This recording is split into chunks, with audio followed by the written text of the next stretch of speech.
Hi guys and welcome back to the channel Deepak Yadav Education. Welcome to the Daily Hindu News and Editorial Analysis of 7th of October 2024. तो guys आज है तारीख 7 अक्टूबर 2024 और है Monday. देखेंगे आज के द हिंदू कंप्लीट न्यूज़पेपर को एनालाइज करेंगे। बट लेक्चर में आगे बढ़ने से पहले अगर आपको इस लेक्चर का पीडीएफ चाहिए तो क्या करना है, सबसे पहले डाउनलोड करना है टेलीग्राम, देन उसके बाद जाके सर्च बॉक्स में टाइप करना Deepak Yadav education UPSC. As you can see guys आपको ये वाला चैनल मिल जाएगा, उस पर क्लिक करना और जाकर इस चैनल को ज्वाइन कर लेना। यहाँ से आप डेली बेसिस पे इस लेक्चर के पीडीएफ को डाउनलोड कर पाओगे। ना हमेशा की तरह हम लोग अपने लेक्चर को एक मैप के क्वेश्चन के साथ स्टार्ट करेंगे। तो आज आप सभी को मैप में जाकर देखना है लेक कीवू को कहाँ पर है एग्जैक्टली लोकेटेड, इसको अच्छे से मैप में देखना। देन उसके बाद आकर नीचे कॉमेंट सेक्शन में टाइप करना, जिससे कि आप लोग इसको लंबे समय तक याद रख पाओगे। साथ ही साथ एक क्वेश्चन सॉल्व करेंगे जो कि यूपीएससी पैटर्न के ऊपर बेस्ड है डेली बेसिस पे। यहाँ पे हम एक प्रैक्टिस क्वेश्चन को भी सॉल्व करते हैं। क्वेश्चन क्या बोलता है, होराइजन 2047 कमिटमेंट, ये जो पूरा टर्म है ये हाल ही में न्यूज़ में देखने को मिला है। ये किस चीज़ से एसोसिएटेड है ये आपने बताना है। ऑप्शन नंबर ए, क्या ये यूनाइटेड नेशन का सस्टेनेबल डेवलपमेंट गोल है, या ऑप्शन नंबर बी, क्या ये यूरोपियन यूनियन का क्लाइमेट चेंज इनिशिएटिव है, या ऑप्शन नंबर सी, क्या ये चाइना का बेल्ट एंड रोड इनिशिएटिव है, या ऑप्शन नंबर डी, क्या ये एक स्ट्रेटेजिक पार्टनरशिप है बिटवीन इंडिया एंड फ्रांस। तो इसका सही आंसर सभी को नीचे कमेंट सेक्शन में देना है। तो चलिए शुभारंभ करते हैं और चलते हैं सबसे पहले थंबनेल वाले इंपॉर्टेंट आर्टिकल की तरफ। आपने ऐसे बहुत सारे न्यूज़ आर्टिकल्स दोस्तों देखे होंगे रिसेंटली। जो आपने नहीं देखे हैं तो एक फोटो मैंने आपको यहाँ पर दिखा दिया है, जिसमें आप देख पाएंगे वेरियस न्यूज़ आर्टिकल्स बात कर रहे हैं कि इंडियन एयरफोर्स ने जो चाइना का स्पाई बैलून है इसको डिस्ट्रॉय किया है। और इकोनॉमिक टाइम्स मेंशन करता है Indian air force proved capability to strike down Chinese spy balloon type targets. और ये जो टारगेट है दोस्तों, हम बहुत ज़्यादा ऊंची हाइट पर भी हिट कर सकते हैं। ये हमारी जो कैपेबिलिटी आज के समय पर वो देखने को मिली है, क्योंकि जो ये स्पाई बैलून हिट किया गया है दोस्तों वो 55,000 से भी ज़्यादा फीट की ऊंचाई पे था। ये आप देख पाएंगे Indian air force used Rafale jet to shoot down Chinese spy balloon type target. तो यहाँ पे जो चाइना का स्पाई बैलून है आगे हमारे लिए एक बहुत बड़ा इशू बन भी सकता है, बनता भी है। तो दोस्तों हमारे पास में वो सभी कैपेबिलिटीज़ हैं, चाहे वो कितनी भी ऊंचाई पर हो, हम उसको हिट कर पाएंगे। जैसे रिसेंटली यहाँ पर हमारे रफेल जेट ने चाइना के एक स्पाई बैलून को हिट किया है। और जो ये पूरा ऑपरेशन है दोस्तों, आज से कुछ महीने पहले भी किया गया था एक रफेल जेट के थ्रू। और ये जो पूरा ऑपरेशन हुआ है ये ईस्टर्न एयर कमांड के अंडर में किया गया।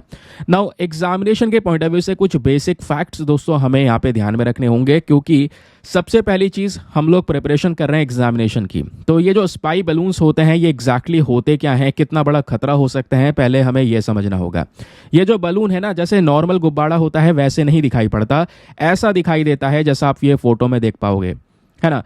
और इस बलून के अंदर में हीलियम भर दिया जाता है। सोलर पैनल लगा है, क्योंकि सोलर पैनल से ही यहाँ पर इस बलून को पूरी तरह से पावर मिलता रहेगा। और कई सारे इंस्ट्रूमेंट्स इसमें लगाए जाते हैं, जैसे कैमरा हो गया, रडार हो गया, सेंसर, कम्युनिकेशन इक्विपमेंट्स, ये सब चीज़ें होती हैं ताकि एक निचला जो हिस्सा है, जिस जगह के ऊपर ये बलून उड़ रहा है उस जगह की जासूसी कर सके, वहाँ की स्पाइंग कर सके। इस वजह से यहाँ पर वर्ड यूज़ किया गया है स्पाई बलून। और पता है ये जो स्पाई बलून है इसमें खास बात ये होती है कि बहुत ही ज़्यादा ऊंची हाइट पर इसको उड़ाया जा सकता है। जैसे हमारी जो कमर्शियल एयरलाइंस होती हैं वो 12 किलोमीटर की ऊंचाई पर उड़ती हैं, फाइटर एयरक्राफ्ट हमारे 20 किलोमीटर की ऊंचाई पर उड़ते हैं। लेकिन जो सर्विलांस बैलून होते हैं, ये जासूसी करने वाले जो गुब्बारे हैं दोस्तों, इसको 37 किलोमीटर तक ले जाया जा सकता है। तो मतलब बहुत ज़्यादा ऊंचाई पे ले जा सकते हैं और इसमें कई सारी चीज़ें होती हैं। उसके अलावा जैसे आप ये फोटो देख पाओगे, यहाँ पे मेंशन किया गया है कि जो स्पाई बैलून का यूज़ है, इसका जो उपयोग है वो कोल्ड वॉर के समय पर किया जाता था। उसके अलावा अच्छी बात इसमें यह देखने को मिलती है कि ज़्यादा इसमें कॉस्ट नहीं लगता, लेकिन दूसरे देश के लिए प्रॉब्लम क्रिएट कर सकता है। चाइना इस बैलून को यूज़ कर रहा है और रिसेंटली आपको पता होगा 2023 में, लास्ट ईयर की बात है, यूएसए के ऊपर भी इस तरीके का एक बैलून उड़ रहा था। लेकिन जो यूएसए के ऊपर बलून उड़ रहा था, ये भारत के ऊपर जो बलून उड़ रहा था उससे बड़ा था। ध्यान रखिए, अभी जो हमने जो चाइनीज बलून शूट डाउन किया है वो साइज में छोटा था, लेकिन यूएसए के ऊपर जो उड़ रहा था वो साइज में बड़ा था, साउथ कैरोलिना पर, जिसके लिए यहाँ पर यूएसए ने F-22 जेट का यहाँ पर इस्तेमाल किया था। जिसके बाद यूएसए को काफ़ी लोगों ने क्रिटिसाइज भी किया कि यार आपने एक बलून को मारने के लिए इतना एडवांस जेट इस्तेमाल कर दिया। अब दोस्तों यहाँ पे जो ये स्पाई बैलून है इसमें क्या क्या खास बातें हैं, जैसे मैंने आपको बता दिया, सोलर पैनल, सर्विलांस इक्विपमेंट्स और बहुत ही ज़्यादा हाई ऑल्टीट्यूड पे उड़ सकता है। कैमरा वगैरह हर चीज़ होती है। तो एक पर्टिकुलर एरिया के ऊपर में निगरानी रखने के लिए या वहाँ की जासूसी करने के लिए इसका यूज़ किया जा सकता है। अब इसको ख़त्म भी कर दोगे तो कोई ज़्यादा नुकसान तो होगा नहीं, क्योंकि इसको बनाने में ज़्यादा कॉस्ट लगती नहीं है। तो इस वजह से यहाँ पर एक खतरनाक टेक्निक यहाँ पर मारी जा रही है आज के समय पर, या आज के इस पर्टिकुलर वॉर वाले सिनेरियो के अंदर में। ठीक है, इतनी बात ध्यान रखेंगे। चलिए आगे आते हैं न्यूज़ आर्टिकल की तरफ। आज हमारे द हिंदू न्यूज़पेपर में पेज नंबर 4 पर एक बहुत इंपॉर्टेंट आर्टिकल है, जिसको हम GS paper number 2 international relations के साथ में लिंक करेंगे और कंप्लीट तरीके से आपको बताऊंगा। क्योंकि दोस्तों ये जो न्यूज़पेपर एनालिसिस आप देख रहे हैं, यहाँ पे मैं आपको प्रीलिम्स मेंस कहाँ पर किस तरीके से क्वेश्चन पूछे जा सकते हैं हर एक आर्टिकल के रिगार्डिंग, वो सभी बातें बताता हूँ। मेंस में आंसर कैसे लिखा जा सकता है, वो टिप्स यहाँ पे आपको सब चीज़ें शेयर करता हूँ। कैसे आंसर किया जा सकता है, कैसे आंसर को अप्रोच करना होता है, हर एक चीज़ आपको इस वीडियो में मिल रही है। तो एक कंप्लीट पैकेज है, इसमें इधर उधर कुछ भी छूट नहीं रहा है। कोई आर्टिकल आपका आगे पीछे हो जाता है तो वो भी यहाँ पे प्रॉपर तरीके से कवरेज में मिल जाता है। आज का वीडियो आपको उसी के बारे में बताएगा। तो सबसे पहले दोस्तों, आज अखबार में वैसे ना कुछ ज़्यादा काम के आर्टिकल नहीं है, हाँ 2-4 आर्टिकल हैं, उसको डिस्कस करेंगे। जैसे सबसे पहले ये है, यहाँ पे बात हो रही है भारत और मालदीव्स के रिलेशंस के बारे में। ये टॉपिक इतना ज़्यादा हॉट टॉपिक बन गया कि अब की बार जो मेंस के जो एग्ज़ाम हुए हैं वहाँ पर भी इंडिया मालदीव्स का रिलेशन पूछ लिया गया। इससे पहले भी पूछा जा चुका है, 2 बार मेंस में क्वेश्चन आ चुका है, प्रीलिम्स में क्वेश्चन आ चुका है और आगे भी पॉसिबिलिटी बनी रहेगी। तो हुआ क्या है, पहले मैं आपको ना ये जो खबर है ये बाद में पढ़ाऊँगा, पहले कुछ पास्ट वाली खबरें बता देता हूँ। ये जो आपको स्क्रीन पर खबर दिख रही है दोस्तों, यह है 8 जनवरी की। ठीक है, 8 जनवरी को मैंने पढ़ाया था आपको, जहाँ पे मेंशन किया गया कि जो मोहम्मद मुइज़ू हैं ये ना मालदीव्स के नए प्रेसिडेंट बनकर आए, और इनकी जो पॉलिटिकल पार्टी है उस पार्टी के कुछ मिनिस्टर्स थे, और उन मिनिस्टर ने पीएम मोदी के अगेंस्ट में दोस्तों यहाँ पे कुछ स्टेटमेंट दे दिया, ट्वीट वगैरह कर दिया। स्पेशली यहाँ पे अगर हम बात करेंगे तो भारत का जो पीएम का पद है, स्पेशली वो जो पोस्ट है उसको डिसरिस्पेक्ट किया गया। और यहाँ पर आप देख पाएंगे ये वो मिनिस्टर आपको नजर आएंगे, इनके ट्वीट्स वगैरह भी काफ़ी ज़्यादा वायरल हुए थे। आपको याद होगा 8 जनवरी का ये वीडियो है, इन्होंने यहाँ पर ट्वीट कर दिया द पपेट ऑफ इजराइल करके, और इस तरीके से यहाँ पर पीएम मोदी को इंसल्ट किया, जिसके बाद लगातार बॉयकॉट मालदीव्स करके ट्रेंडिंग चल रहा था। ये आप इनका ट्वीट देख पाएंगे, नाम है इनका मरियम शिवना। तो यहाँ पर इनकी साइट से ये ट्वीट किया गया था। और क्योंकि उस समय पर आपको पता है पीएम मोदी ने लक्षद्वीप के अंदर में टूरिज्म को बढ़ाने के लिए वो वहाँ पे विजिट करते हैं, जिसके बाद लक्षद्वीप हर जगह पर ट्रेंड कर रहा था, लोग घूमने भी गए। ठीक है, तो अपना खुद का टूरिज्म हमने एक्सपैंड करने के लिए ये सब कुछ किया। उसके पीछे के भी कई सारे रीजंस थे, क्योंकि दोस्तों जब हम लोग बात करते हैं मोहम्मद मुइज़ू की, तो मोहम्मद मुइज़ू ने कुछ ऐसी टेक्निक इस्तेमाल की हैं अपने देश के अंदर में पहले भी, जो प्रॉपर तरीके से क्लियरली दिखाती है कि वो एंटी इंडिया है। और स्पेशली यहाँ पर ये एंटी इंडिया है, बट सिनेरियो काफ़ी हद तक चेंज हो रहा है, जैसे आप न्यूज़ आर्टिकल देख पाओगे। उसके पीछे का रीज़न है मालदीव्स इकोनॉमिक क्राइसिस में डूब रहा है, हेल्प करेगा भारत ही। तो उसके लिए अभी ना मोहम्मद मुइज़ू इंडिया के विजिट पर आए हैं। पता है, आप ये इमेजिन करो ये इलेक्शन जीते कैसे हैं। ये इलेक्शन ऐसे जीते हैं, इन्होंने मालदीव्स के अंदर में एक कैंपेन चलाया, इंडिया आउट कैंपेन। आपने वो फोटोज़ वगैरह देखे होंगे, उस समय पर बहुत गुस्सा भी आया होगा। इंडिया आउट कैंपेन की भारत को यहाँ पे जो भारत की मिलिट्री वगैरह वहाँ पे तैनात है, हमें नहीं रखना है, वो बाहर निकालो, हटा देंगे अगर ये यहाँ पे पोस्ट में आएंगे। तो ये सब चीज़ें यहाँ पे हो रही थी। लेकिन दोस्तों यहाँ पर क्या होता है, फिर उसके बाद में ये प्रेसिडेंट बनते भी हैं, कुछ स्टेटमेंट भी आ गए उसके बाद में। तो मामला थोड़ा सा इंडिया मालदीव्स के रिलेशंस के बीच में गड़बड़ा रहा था। लेकिन अब क्या होता है, मैटर थोड़ा सा सॉल्व हुआ। अब यहाँ पे जो मालदीव्स के प्रेसिडेंट हैं मोहम्मद मुइज़ू, ये लगातार यहाँ पे अब इंडिया को लेकर काफ़ी सारी बातचीत कर रहे हैं, पॉजिटिव स्टेटमेंट इनके आ रहे हैं। और जैसे मैंने आपको बताया कि ये आप देख पाएंगे हमारे external affair minister S Jaishankar ji हैं मालदीव्स के प्रेसिडेंट के साथ में। ये कल का फोटो है दोस्तों, क्योंकि यहाँ पर न्यू दिल्ली आए हुए हैं मोहम्मद मुइज़ू कुछ दिन के लिए, और आज मंडे है, तो मंडे मॉर्निंग में ये पीएम मोदी के साथ में भी मिलने वाले हैं। और पीएम मोदी के साथ में मिलकर स्पेशली मालदीव्स जो आज के समय पर इकोनॉमिक क्राइसिस से गुजर रहा है, उस इकोनॉमिक क्राइसिस के बारे में डिस्कशन करेंगे। और इनका मेन पर्पस ये होगा कि भारत के साथ में करेंसी स्वैप एग्रीमेंट किया जाए और डेट को लेकर भारत इनको सपोर्ट करे। जो उधारी, जो कर्जा मालदीव्स के ऊपर में चल रहा है ना, वो बहुत ही ज़्यादा मैसिव हो चुका है। इतना मैसिव हो चुका है कि बड़ी बड़ी बॉडीज़, चाहे वो आईएमएफ हो या दूसरी कोई इंपॉर्टेंट बॉडीज़ हो, उन सब ने यहाँ पर चेतावनी दे दी है मालदीव्स को कि अपना कर्जा मत बढ़ाओ, अदरवाइज़ यहाँ पर कंट्री फेल हो जाएगी, जैसा हमने रिसेंटली श्रीलंका के अंदर में एक केस देखा था। तो वही बोला जा रहा है कि एक बेटर ऑल्टरनेटिव या नए सॉल्यूशंस निकाले जाएंगे जहां पे भारत हेल्प करेगा मालदीव्स की। और ऐसा नहीं है हमने अभी तक हेल्प नहीं की है, लगातार हेल्प कर रहे हैं। मैं आपको लास्ट मंथ की न्यूज़ बताता हूँ। सितंबर के महीने में भारत ने अनाउंस किया कि जो हमारा स्टेट बैंक ऑफ इंडिया है, वो state bank of India Maldives की सरकार से उनके बॉन्ड परचेज करेगा लगभग $50 मिलियन के।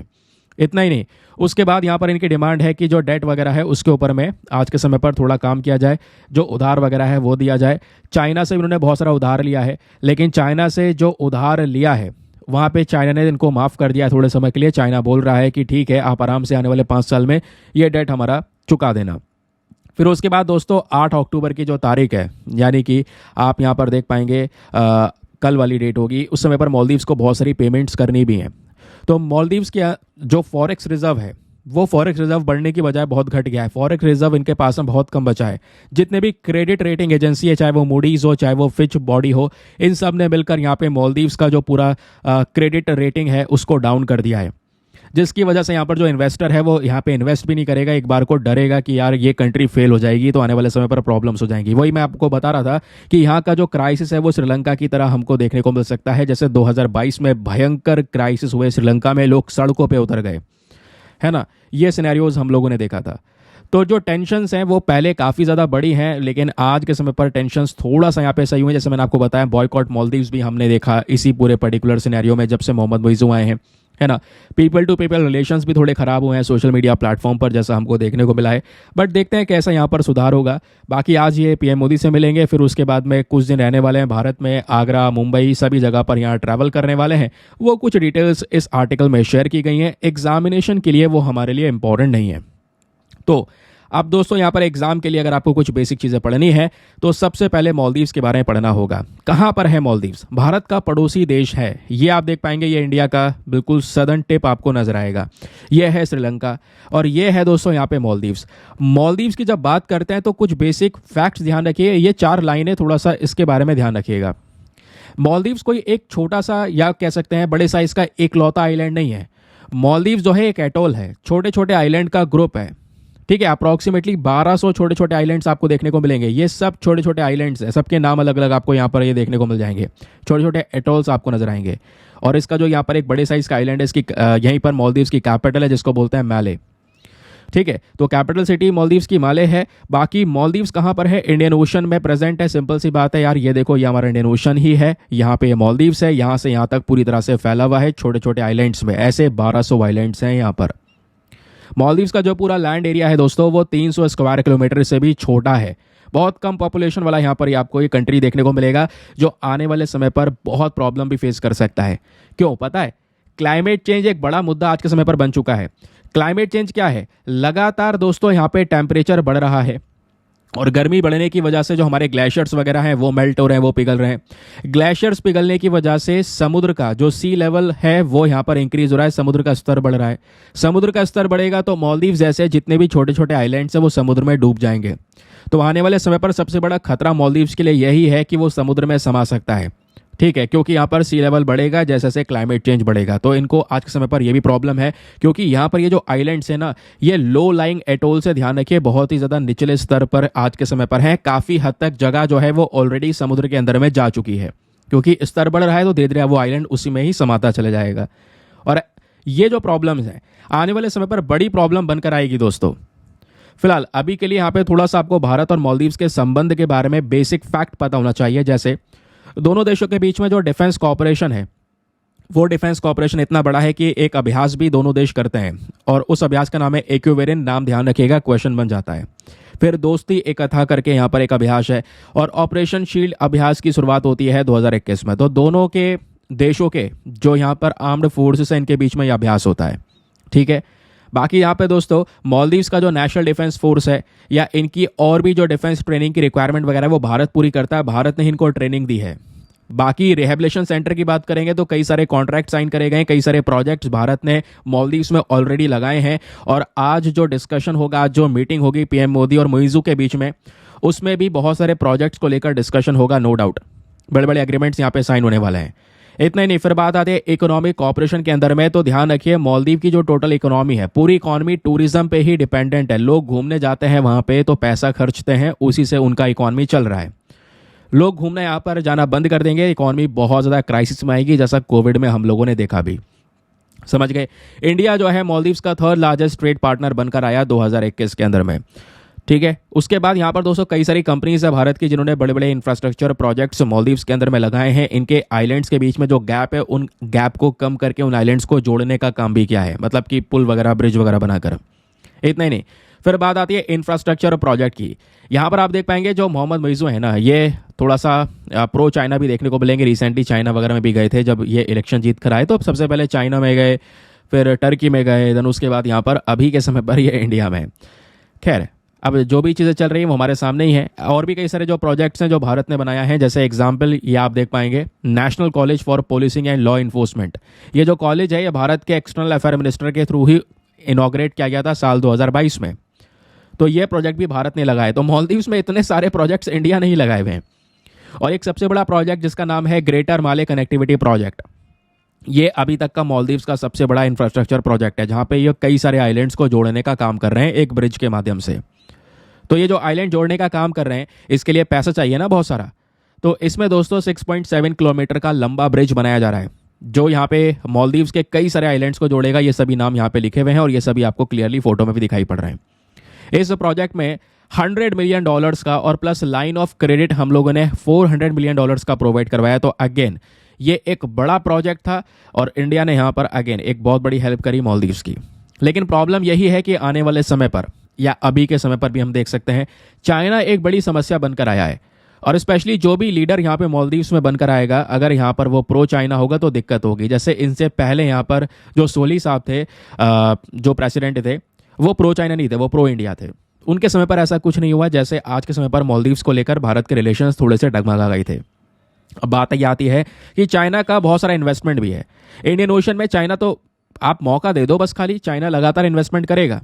रीज़न यहाँ पर यह है कि वो चाहता है कि अपना बेस वगैरह बनाना। जैसे फॉर एग्जांपल आपने चाइना के एक स्ट्रैटेजी के बारे में सुना है जिसको बोलते हैं स्ट्रिंग ऑफ पर्ल स्ट्रैटेजी। इस स्ट्रैटेजी में चाइना का मेन जो पर्पस है वो क्या है, इंडिया को चारों तरफ से घेरना, और वो काम में सफल भी हुआ है। ये देखिए, यह है पाकिस्तान और यहाँ पे एक पोर्ट बनाया जिसका नाम है ग्वादर पोर्ट। ये पोर्ट भी तो चाइना ने ही बनाया है ना। फिर उसके अलावा दोस्तों श्रीलंका में आप देख पाएंगे यहाँ पर एक पोर्ट है हम्बनतोता पोर्ट। इसका पूरा का पूरा एक्सेस चाइना के पास में 99 ईयर्स के लिए लीज पर ले लिया है। बांग्लादेश के अंदर में यहाँ पर एक बेस बना हुआ है, म्यांमार में। उसके अलावा दोस्तों यहाँ पे अभी आप देख पाएंगे कुछ कंट्रीज इधर भी हैं जहाँ पे उन्होंने बेस बना रखा है, कीनिया वगैरह के अंदर भी। तो एक तरीके से इंडिया को चारों तरफ से घेर रहे हैं। और अभी मालदीव्स यहाँ पे बचा था, बट मालदीव्स में भी यहाँ पर एक बहुत बड़ा इन्फ्लुएंस चाइना का करंट समय पर हम देख रहे हैं।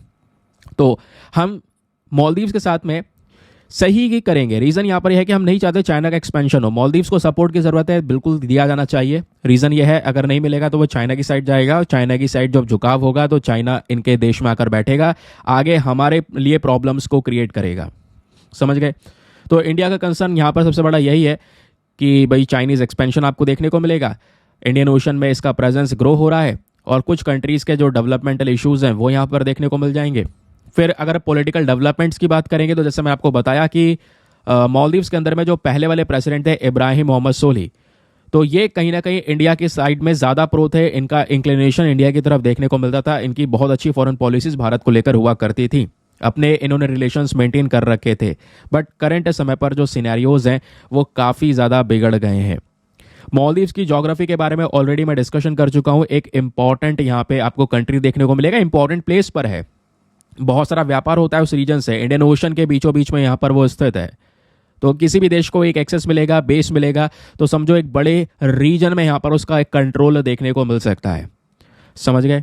उसके बाद दोस्तों यहाँ पर एक बात और ध्यान रखिएगा, जैसे आप ये देख पाओगे ये है मालदीव्स, ये मालदीव्स के आइलैंड्स हैं सारे और ऊपर इंडिया है। तो मालदीव्स और ऊपर यहाँ पे लक्षद्वीप का आइलैंड देखने को मिल जाएगा। लक्षद्वीप भी मालदीव्स जैसा ही खूबसूरत है और लक्षद्वीप और मालदीव्स के बीच में 1 डिग्री चैनल गुजरता है जिसको बोलते हैं मतलब 8 डिग्री चैनल।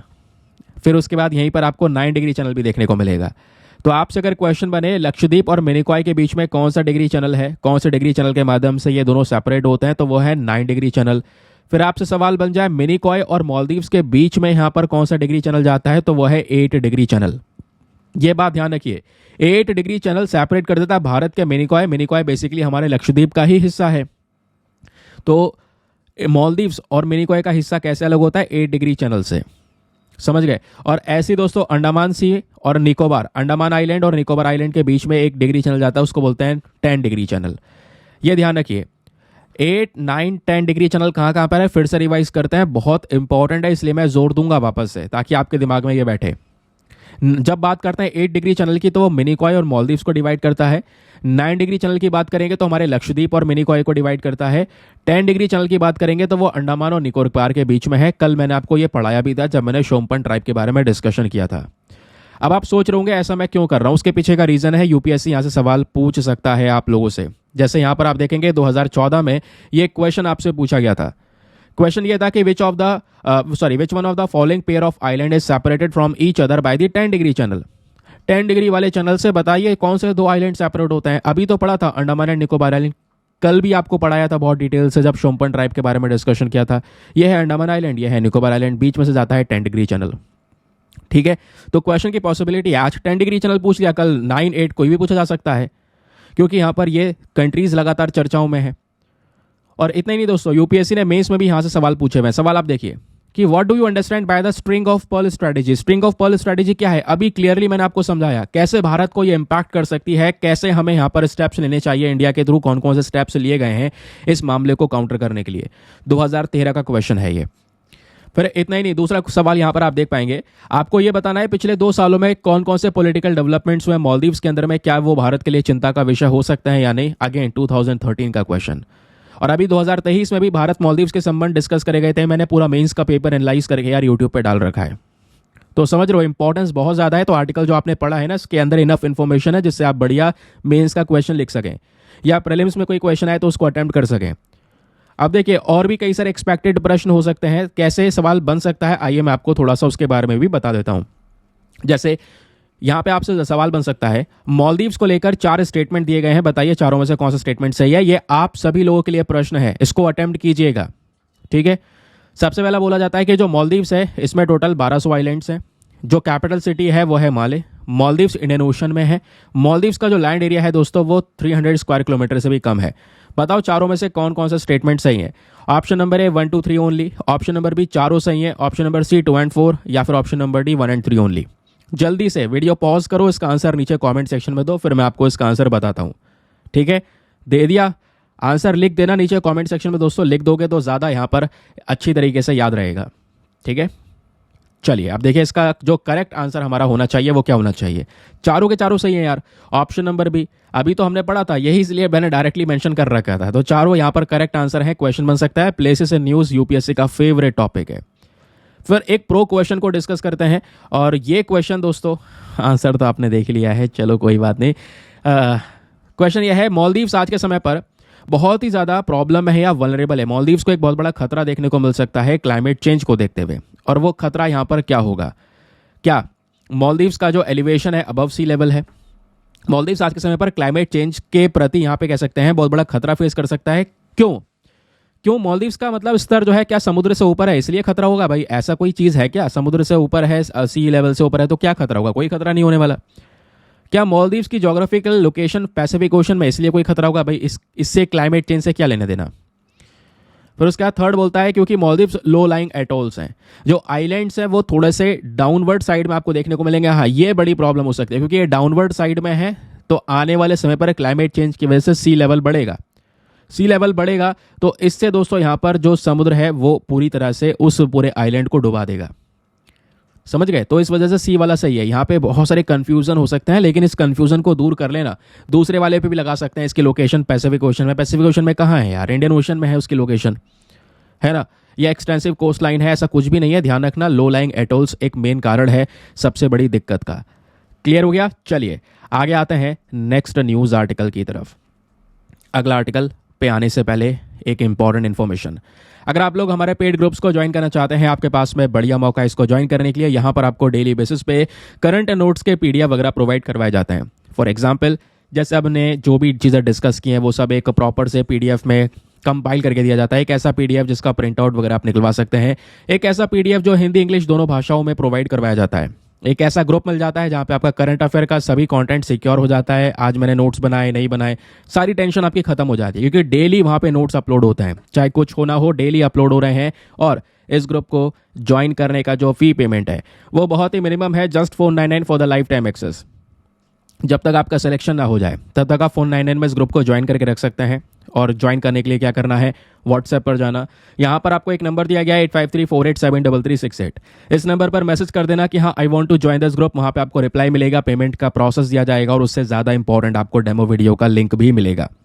आप पूरे डेमो वीडियो को एक बार अच्छे से चेक कर सकते हैं, देख सकते हैं कि मुझको कहाँ पर क्या फ़ायदे हो रहे हैं। अपने आप को कंप्लीटली सेटिस्फाई कर लो तो उसके बाद जाकर वो इन्वेस्टमेंट करना, ठीक है। बाकी यार एक काम ज़रूर कर दिया करो, मेक श्योर ये करो वीडियो पे जो लाइक का बटन है उसको प्रेस कर दो, ताकि इस वीडियो को लगातार आप सभी का सपोर्ट मिलता रहे। चलिए अगले न्यूज़ आर्टिकल की तरफ आते हैं। थोड़ा सा साउंड में यार जो मेरा ब्रीथिंग है वो रिकॉर्ड हो रहा होगा, कल भी रिकॉर्ड हो रहा था। कल मैंने एक दो कमेंट देखे थे, सर आज का ब्रीथिंग बहुत ज़्यादा रिकॉर्ड हो रहा है। अब यार मैं क्या करूँ, जुकाम वगैरह हो रहा है और फीवर भी हो रहा है, तो उस चक्कर में आज के समय पर बहुत सारे लोगों को हो रहा है, तो वही प्रॉब्लम हो रही है। अब मैं इसको रोक तो सकता नहीं, तो थोड़ा सा यार मैनेज कर लो जब तक यहाँ पे सही नहीं होता है। अब एक न्यूज़ आर्टिकल दोस्तों यह है, हमारे कल के न्यूज़पेपर में ही पब्लिश हुआ था, बहुत ही ज़्यादा काम का है। यहाँ से बहुत सारे टाइप के क्वेश्चन बन सकते हैं। जीएस पेपर नंबर 3 एनवायरमेंट से हम इसको लिंक करेंगे।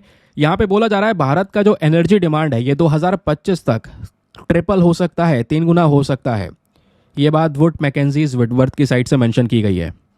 अब मामला क्या है ना, इसमें ना बहुत सारे चैलेंजेस भी डिस्कस किए हैं। हम एनर्जी की बात करते हैं तो बेसिकली कौन सी एनर्जी की बात हो रही है भाई, इलेक्ट्रिसिटी की बात हो रही है ना। अब ये इलेक्ट्रिसिटी का प्रोडक्शन करने का तरीका बहुत सारे हैं यार। सबसे पहला जो आज सबसे ज़्यादा प्रोडक्शन होता है कोयले को जलाकर होता है। इंडिया तो सबसे ज़्यादा कोयला जलाकर ही ये प्रोडक्शन करता है। दूसरे देशों के कंपैरिजन में हम कोयला ही सबसे ज़्यादा जलाते हैं। उसके अलावा आज हमारे पास में बहुत सारी और भी कह सकते हैं रिन्यूएबल एनर्जी के कॉन्सेप्ट आ गए। सोलर एनर्जी से यहाँ पर दोस्तों इलेक्ट्रिसिटी बनाई जा सकती है, एनर्जी जनरेट की सकती है। विंड एनर्जी हो गया, है ना। ऐसी बहुत सारी एनर्जीज हैं, लेकिन करंट समय पर प्रॉब्लम्स इंडिया को बहुत सारी फेस करनी पड़ रही है। आर्टिकल में ये भी बताया गया है कि अगर हम दुनिया भर में कंपैरिजन करें तो बहुत सारे कंट्रीज ऐसे हैं जहाँ पे पर कैपिटा एनर्जी कंजम्पशन, यानी कि हर एक परिवार का, हर एक व्यक्ति का जो एनर्जी का कंजम्पशन है वो दुनिया भर में तो बहुत ज़्यादा है, लेकिन इंडिया में बहुत ज़्यादा कम आपको देखने को मिल जाता है। और इंडिया इस एनर्जी सेक्टर में बहुत सारी दिक्कतें फेस कर रहा है और आगे 2050 तक हमारी एनर्जी की जो डिमांड है, लोगों की डिमांड है, वो 3 गुना होने वाली है। अब वो ट्रिपल हो जाएगी तो हमें वो प्रॉब्लम्स को कैसे फेस करना होगा वो इस आर्टिकल में एक्सप्लेन किया गया है। ज़बरदस्त टॉपिक है, ध्यान से सुनिएगा, एग्जाम के लिए रिलेवेंट है। अब इस पूरे आर्टिकल के नोट्स बना के इसके पीछे जो भी बैकग्राउंड डेटा लगना है वो सब तैयार करके मैं आपको दे रहा हूँ। कुछ नहीं करना है, आराम से बस खाली वीडियो सुनना है, उसके अलावा कुछ नहीं करना दोस्तों। इतना कंसंट्रेशन आप लगा सकते हैं। तो इंडिया का जो एनर्जी डिमांड है 2050 तक ट्रिपल हो जाएगा, ये डिस्कस कर चुके हैं। न्यूज़ ये है क्योंकि भारत की जो जीडीपी ग्रोथ है वो 7% से हमको देखने को मिल रही है, जो कि बहुत अच्छी बात है। इकॉनमी ग्रो कर रही है, लेकिन इकॉनमी ग्रो करते करते इस साल जो पावर डिमांड है वो भी दोस्तों 8% से ग्रो करी है, यानी वही एनर्जी की डिमांड की हम बात कर रहे हैं। आज भारत जो है दुनिया में तीसरा सबसे बड़ा पावर मार्केट है, ध्यान रखिए। Very very important, very very important, ठीक है। मैं फिर से बोल रहा हूँ, यूएसए है सबसे पहला, फिर चाइना है, देन भारत तीसरा यहाँ पर ऐसा देश है जहाँ पर सबसे ज़्यादा बड़ा पावर मार्केट आपको देखने को मिलेगा ऑल ओवर दी वर्ल्ड।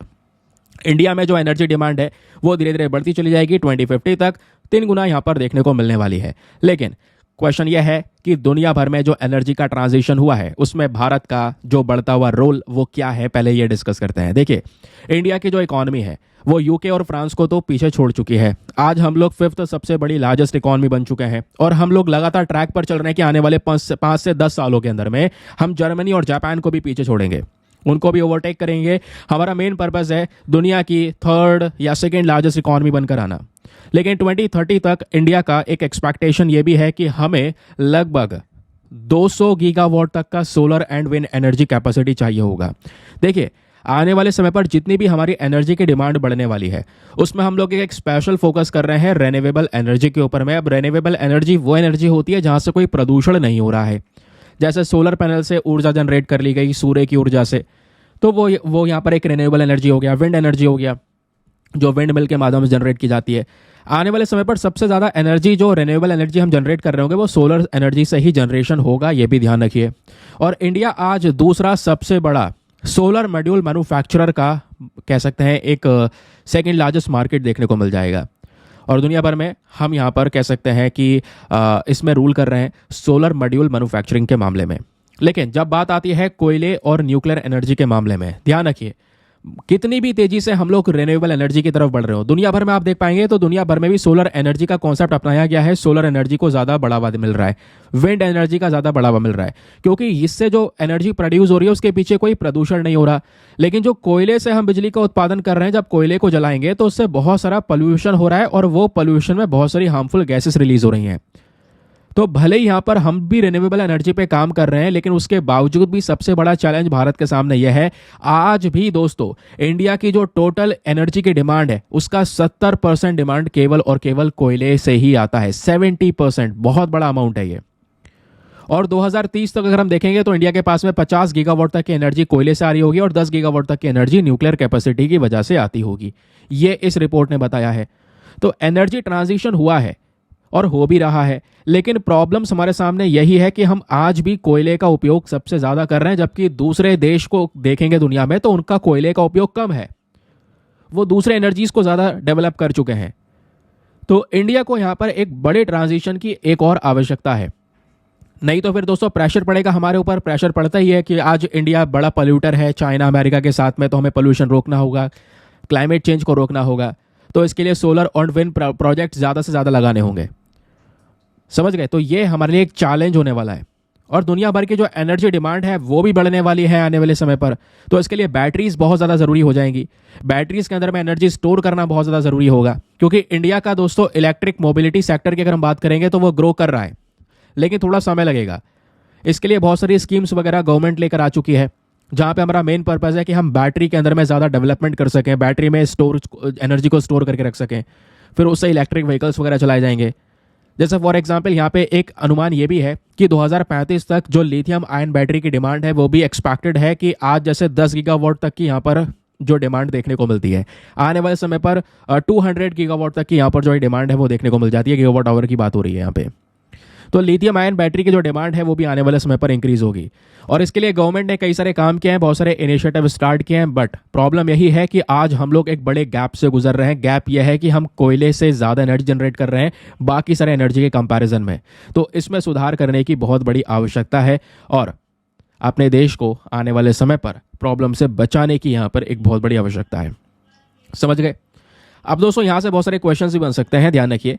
सबसे पहली चीज़ यहाँ पर इंपॉर्टेंट यह है कि आपको यहां पर बताना है कि विच of the following energy sources, कौन सा इन चारों में से कौन सा एक ऐसा एनर्जी का सोर्स है जो भारत में सबसे बड़ा योगदान देगा 2050 तक। ये बताइए, क्या कोयले से सबसे ज़्यादा एनर्जी जनरेट कर रहे होंगे हम, या नेचुरल गैस से, या सोलर एनर्जी से, या फिर न्यूक्लियर एनर्जी से? तो आपको लगेगा कोयले से आज भी जनरेट कर रहे हैं तो कोयले से ही जनरेट करेंगे।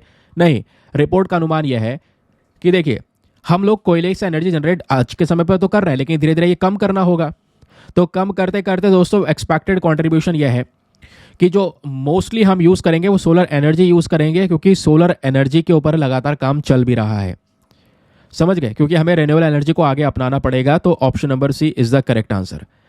फिर आप लोगों से दोस्तों यहाँ पे कुछ मेंस के प्रश्न बन सकते हैं इसी टॉपिक के बेसिस पर, और उन आंसर को यहाँ पर आप बढ़िया तरीके से लिख सकते हैं। आंसर लिखना कैसे मैं आपको बताऊंगा, पहले क्वेश्चन सुन लो। तो हर एक आर्टिकल पे आपको प्रीलिम्स मेंस का दोनों मतलब टैकल करवाते हुए चलूंगा कि हाँ ऐसे ऐसे सवाल बन सकते हैं। जब बात करते हैं मेंस क्वेश्चन की, तो आपने बताना है analyse the relationship between energy consumption and economic development in India. आपको वो संबंध बताना है कि भारत में जो एनर्जी कंजम्पशन है और दूसरी तरफ जो हमारा इकोनॉमिक डेवलपमेंट है, इसके बीच का कनेक्शन क्या है। क्या एनर्जी कंजम्पशन ज़्यादा होगा तो इकोनॉमिक डेवलपमेंट होगा? हाँ बिल्कुल होगा। मैं एग्जाम्पल के तौर पर बता रहा हूँ, है ना। एनर्जी कंजम्पशन होगा, इंडस्ट्रीज में एनर्जी कंजम्पशन होगा तो प्रोडक्शन ज़्यादा होगा, इकोनॉमिक डेवलपमेंट ऑटोमेटिकली होगा। तो ऐसे आपको रिलेशनशिप बताना है और यह बताना है आगे कि how can India ensure sustainable economic growth amidst rising energy demand. कैसे भारत एक सस्टेन इकोनॉमिक ग्रोथ को यहाँ पे मैनेज कर सकता है बढ़ती हुई एनर्जी डिमांड के मामले में। 250 शब्दों में 15 मार्क्स का क्वेश्चन आपने लिखना है ये, ठीक है। मतलब ऐसे ही क्वेश्चन बनते हैं ज़्यादातर, तो बिल्कुल उसी पैटर्न पर उसी सिलेबस के अकॉर्डिंग बताया गया। एक बार हिंदी में रीड कर देता हूँ ताकि हिंदी माध्यम वाला एस्पिरेंट भी बढ़िया से पढ़कर एक खूबसूरत सा आंसर लिख सकें। क्वेश्चन क्या है, भारत में ऊर्जा खपत और आर्थिक विकास के बीच में संबंधों का विश्लेषण कीजिए। और ऊर्जा की जो बढ़ती मांग है इसके बीच में भारत की जो आर्थिक विकास है इसको हम कैसे सुनिश्चित कर सकते हैं ये बताइए, ठीक है। अब दोस्तों लिखना कैसे है आइए मैं आपको बताता हूँ। How to approach this question. मैं आपको बस खाली ऐसा नहीं है कि आंसर लिख के दे दूंगा, लिखने का काम आपका है। मैं आपको बता रहा हूँ कैसे आपने टैकल करना है, क्योंकि बहुत सारे लोग हैं जो बिगनर भी हैं और जो यहाँ पे प्रिपरेशन पहले कर चुके हैं या लिख चुके हैं मेंस, उनको भी हेल्प करेगा। सबसे पहली चीज़ आपको आंसर का इंट्रोडक्शन देना है, हेडिंग में डाले करो। आप बेसिक चीज़ पहले समझा सकते हैं, पहले आपको क्या बताना होगा, क्योंकि हमें अगर आंसर राइटिंग करनी है तो हमें आंसर में कुछ की पॉइंट्स देखने होते हैं। जैसे इस क्वेश्चन में पूछा जा रहा है एक रिलेशनशिप यानी संबंध पूछा जा रहा है एनर्जी कंजम्पशन और इकोनॉमिक डेवलपमेंट के बीच का। ये 3 वर्ड्स हमारे क्लियर हुए। फिर तीसरा पूछा जा रहा है कि कैसे हम एक सस्टेन इकोनॉमिक ग्रोथ को इंश्योर कर सकते हैं बढ़ती एनर्जी डिमांड में। तो 4 से 5 वर्ड्स हमारे पास में निकल कर आए हैं, जिन वर्ड्स को हमें पूरे के पूरे आंसर में यूज करते हुए हर एक पोर्शन को निपटाना है। तो पहले आपको क्या बताना होगा, अगर हम क्वेश्चन शुरू कर रहे होते तो कैसे कर रहे होते कि एनर्जी कंजम्पशन और इकोनॉमिक डिमांड का रिलेशनशिप ये है कि वगैरह वगैरह शुरू कर देते हैं। लेकिन आपको पहले यहां पर बताना होगा कि एनर्जी कंजम्पशन और इकोनॉमिक डिमांड के बीच में कोरिलेशन एग्जैक्टली है क्या। 3 लाइनों में वो समझा दो। फिर आज के ट्रेंड्स आपको बताने होंगे कि करंट एनर्जी कंजम्पशन पैटर्न्स क्या है और उसका इंपैक्ट जीडीपी पे क्या पड़ेगा। जो अभी हमने डिस्कस किया न्यूज़ आर्टिकल से, वो थोड़ा डेटा यहाँ पे यूज़ करना होगा आपने, 3-4 लाइनों में ये डिस्कस करना होगा। फिर आपने बताना होगा कुछ इंपॉर्टेंट स्ट्रैटेजीज, क्योंकि यहाँ पे हम सस्टेनेबल ग्रोथ की बात कर रहे हैं, तो क्या रणनीति हो सकती है, कैसे भारत इंश्योर करेगा, ये भी तो बताना है ना। एक मेन पोर्शन यही है इस क्वेश्चन का। तो इसमें आप कह सकते हैं हाँ रिन्यूएबल एनर्जी को हमें एनहांस करना होगा, एनर्जी एफिशिएंसी को बढ़ाना होगा, क्लीनर फ्यूल्स की तरफ हमें ट्रांजिट करना होगा। ऐसी बहुत सारी चीज़ें यहाँ पर मेंशन की जाती है। हेडिंग तो मैं आपको सीधा सीधा यहाँ पर दे ही रहा हूँ। फिर लास्ट में कंक्लूजन आपने लिखना होगा। एक ओपिनियंस यहाँ पर सेट कर सकते हैं और बोल सकते हैं कि देखिए हमें एक सस्टेनेबल एनर्जी पॉलिसी की कुछ इंपॉर्टेंट नीतियाँ की ज़रूरत है जो बहुत ज़्यादा इंपॉर्टेंट होंगी, हमारी लॉन्ग टर्म इकोनॉमिक स्टेबिलिटी के ऊपर में ध्यान देंगी। तो ऐसे यहाँ पर आपने आंसर लिखना है 4 से 5 पॉइंट्स में, मतलब कि इस तरीके से आपने पूरा स्ट्रक्चर बनाना है और उस स्ट्रक्चर के अंदर में अपना जो भी ओपिनियन है वो बिल्डअप कर सकते हैं। ठीक है, चलिए अगले क्वेश्चन पर आते हैं। अगला क्वेश्चन बहुत इंपॉर्टेंट है। ऐसे दोस्तों यहाँ पे हर एक क्वेश्चन में आपको मेंस का टिप भी देता रहूंगा। ये टॉपिक बहुत रेलिवेंट है, कल के न्यूज़पेपर में भी पब्लिश हुआ था। GS paper number 2 international relations के पॉइंट ऑफ व्यू से रेलिवेंट है। क्या बात हो रहा है, what's behind Israel's ban on the UN chief. अभी हाल ही में जो इजराइल के प्रधानमंत्री हैं बेंजामिन नेतन्याहू, इन्होंने क्या किया, यूनाइटेड नेशन सिक्योरिटी काउंसिल के जो चीफ हैं एंटोनियो गुटेरेस, इनको ही बैन कर दिया। इन्होंने यहाँ पर एंटोनियो गुटेरेस को पीएनजी डिक्लेयर कर दिया। ये पीएनजी क्या है, पीएनजी का मतलब होता है पर्सोना नॉन ग्रेटा। मतलब कि एंटोनियो गुटेरेस अब इजराइल में नहीं जा सकते, इजराइल में जाएंगे तो यहां पर इनको बंद कर दिया जाएगा, अरेस्ट कर दिया जाएगा। अच्छा ऐसा क्यों, मतलब आप कह पाओगे इजराइल ने इतना बड़ा कदम उठा दिया कि सीधा यूएन के सिक्योरिटी काउंसिल को ही बैन कर दिया कि आप हमारे देश में मत आना, पैर भी मत रखना, रख दिया तो अरेस्ट कर देंगे। इसी को बोला जाता है यहाँ पर जब किसी व्यक्ति को पर्सोना नॉन ग्रेटा जब डिक्लेयर किया जाता है। अब ऐसा क्यों किया है इजराइल ने या बेंजामिन नेतन्याहू ऐसा क्यों कर रहे हैं, आइए मैं इसके बारे में आपको विस्तार से बताता हूं। तो कॉन्टेक्स्ट यानी मामला क्या है, जैसे आप यहां पर समझ चुके हैं, इजराइल ने अनाउंस किया कि वो यूनाइटेड नेशन सेक्रेटरी जनरल की बात कर रहे हैं हम, ठीक है, यूएनएसजी की बात कर रहे हैं। तो एंटोनियो गुटेरेस को कर दिया है बैन, अब वो इजराइल नहीं जा सकते। रीजन क्या है, कारण क्या है, कारण यह है कि इजराइल ने यह बोला है कि एंटोनियो गुटेरेस जो है, इन्होंने जो 7 अक्टूबर, आज से 1 साल पहले 7 अक्टूबर को जो हमास के थ्रू हमला किया गया था इजराइल के ऊपर में, उसको यहाँ पे कंडेम नहीं किया, उसकी आलोचना नहीं की, उसकी निंदा नहीं की, कड़ी निंदा नहीं की। और उसके बाद इजराइल यहाँ पर यह भी कहता है कि एंटोनियो गुटेरेस लगातार हमास को सपोर्ट करता हुआ आया है, हिजबुल्ला को सपोर्ट किया है, हुदीस को सपोर्ट किया है, ईरान को सपोर्ट किया है, ये एंटी इजराइल रहे हैं, ऐसा यहाँ पर इजराइल का कहना है। इजराइल बोलता है कि ये जो बैन हमने लगाया है इसके पीछे का रीजन यह है क्योंकि इनके जो पॉइंट ऑफ व्यूज हैं एंटोनियो गुटेरेस के, वो एंटी इजराइल हैं। और एंटी इजराइल होने की बाद यहाँ पर कुछ ऑर्गेनाइजेशन वगैरह भी है यूनाइटेड नेशन की, जैसे UNRWA, जो लगातार यहाँ पर बहुत बड़ा कनेक्शन बना के बैठी हैं हमास के साथ में, ऐसा यहाँ पर इजराइल का कहना है। तो इस वजह से इन्होंने एंटोनियो गुटेरेस को ही बैन कर दिया। नाउ अब बात यहाँ पर यह है, क्या ऐसा इतिहास में हुआ है, क्या कोई देश यहाँ पे यूनाइटेड नेशन सिक्योरिटी जो सेक्रेटरी जनरल स्पेशली उसको बैन कर सकता है, क्योंकि यूएन का एक इंपॉर्टेंट मेंबर है वो, जो पूरे बॉडी को लीड कर रहा है। तो इजराइल दोस्तों इतिहास में भी ऐसा कर चुका है, यूएन स्पेशल रिपोर्टर्स को बैन कर चुका है, ध्यान रखिए, कुछ और सीनियर ऑफिशियल्स को भी बैन कर चुका है। जब जब कोई ऑफिशियल इजराइल के अगेंस्ट में बायस हुआ है तब तब बैन कर दिया इजराइल ने। लेकिन ये जो बैन अभी के समय पर यूनाइटेड नेशन सेक्रेटरी जनरल के जो ऊपर लगाया गया है ना, ऐसा बैन दोस्तों आखिरी 1950 में लगाया गया था। जब यूएसएसआर ने एक्यूज किया उस समय के जो सेक्रेटरी जनरल थे जिनका नाम था ट्राइगेव लाई, तो उनको यहाँ पे बायस डिक्लेयर किया यूएसएसआर ने और उनके ऊपर बैन लगा दिया था। तो ऐसा पहले हुआ है 1950 में। उसके बाद आप देख पाएंगे इजराइल ने ये कदम उठाया है और सीधा यूनाइटेड नेशन सेक्रेटरी जनरल को बैन कर दिया है। ये तो आपको बेसिक न्यूज़ समझ में आया, लेकिन दोस्तों एग्जाम में बहुत सारे क्वेश्चंस आपसे बन सकते हैं। सवाल यह है क्या ऐसा किया जा सकता है? तो यूएन का लॉ क्या बोलता है, आइए पहले ये समझिए दोस्तों।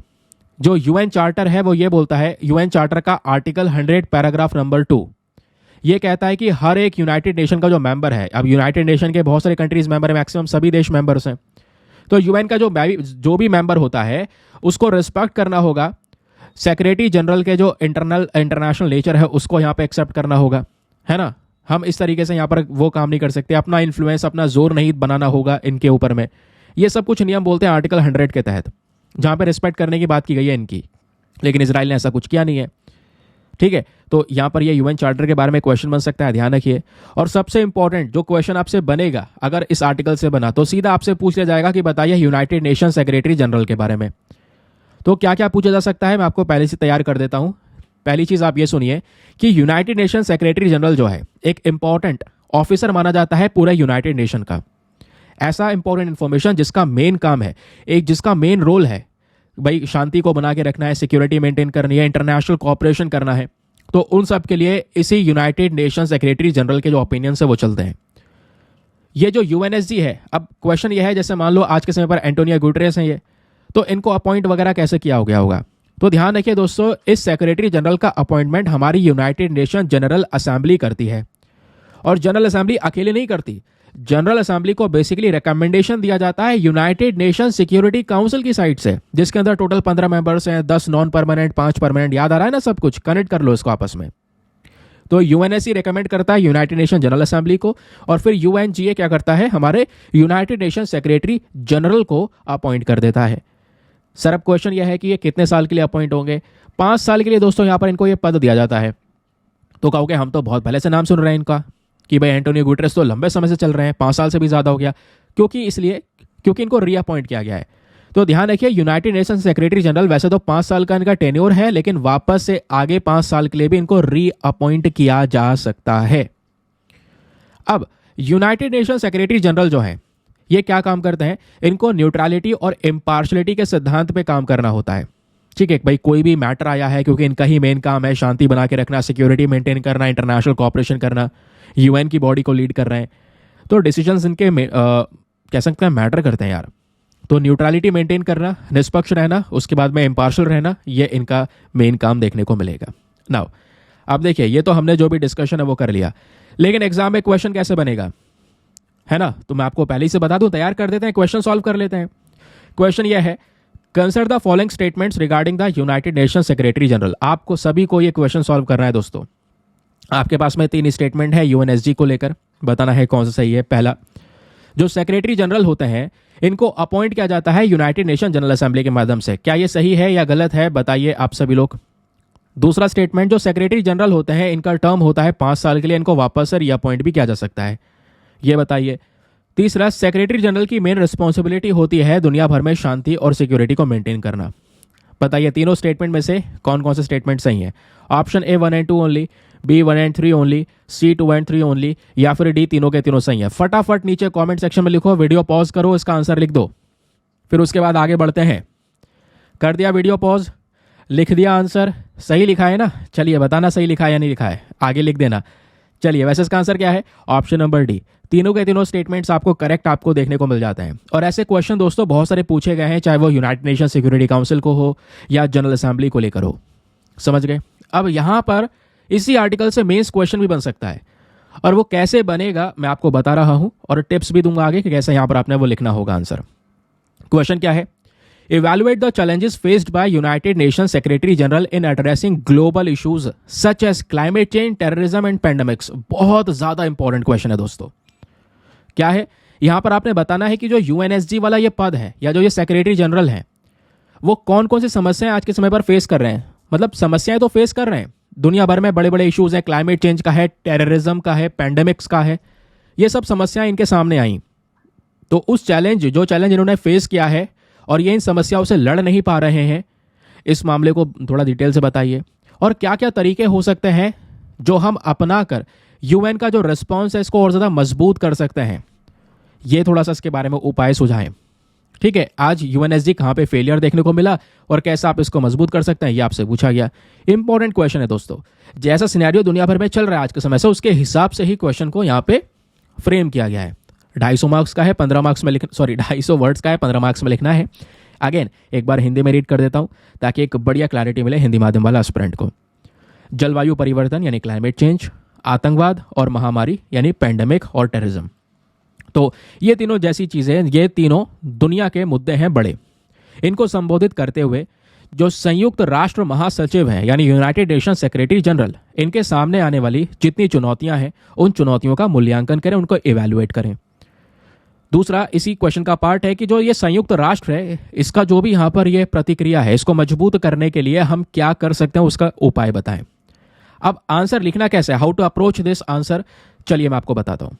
पहले आपको इंट्रोडक्शन लिखना पड़ेगा, है ना, बताना पड़ेगा, क्योंकि यहाँ पर आर्टिकल में बोला जा रहा है क्या चैलेंजेस है। अब सीधा यहाँ पर हम हेडिंग डाल देंगे भाई चैलेंजेस जोन जोन से फेस किए जा रहे हैं, उन चैलेंजेस को लिखना शुरू कर देंगे। नहीं, आपको थोड़ा सा डिस्क्राइब करना होगा।